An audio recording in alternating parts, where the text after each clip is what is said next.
Okay, ladies and gentlemen, it's another new week, a very bright day, and today we come with you with the documentation that are included in any deals or with regards to real estate, and that is the document that has been found when buying a land. All the documentations you need to cross-verify before going ahead to make purchase of that land.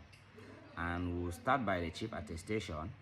And what is a chief attestation? It's a document issued by the chief that ensures or indicates the chiefdom in which that property is coming from, and it gives proofs that with the awareness of the chief of that chiefdom, so and so property of this dimension has been allocated to this person, or person A or person B, that is from the seller to the buyer. It might be from the community to a buyer or a private individual, or from a member of that community to another person. And the chief attestation, it comes to attest or testify that this property was being transferred or sold from person A to person B with the knowledge of the chief of that chiefdom. And the next documentation that you need in a real estate investment when buying a land is the site plan. And what is the use of a site plan? A site plan contains all the boundary informations and dimensions with the coordinates on where that land is located.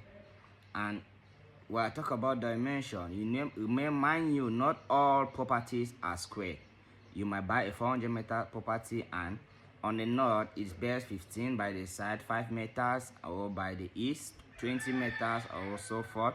So the land site plan indicates the actual size of that property per the direction, be it the north, the south, the east, and the west. There are squared land and there are irregular lands with different dimensions on all the four edges. But summing up all those dimensions will actually give you the exact square meters of that land. You understand? So that is some of the purpose of a site plan, and it has all your coordinates, and it is a very essential document when buying a land banking property. The next one on your list should be the transfer agreement, which comes from the seller to the buyer. The transfer agreement attests that this person owning this land so and so time of this dimension has transferred the proceeds of this land with everything in it to this other person, that is the buyer, receiving the real estate property or banking property. And we'll move ahead with the full documentation that is involved when receiving your document after buying a land, and that is the deed. And we have the deed of conveyance and the deed of sales. The deed of conveyance is only available for lands that has a land title. A land without a land title does not come with the deed of conveyance, and it is only done by your lawyer. Only your lawyer can do a deed, or a competent chamber can do a deed of conveyance for the sales of a land. And mind you, some people usually get this confused. The right percentage being received by any chambers when signing a deed is 10%.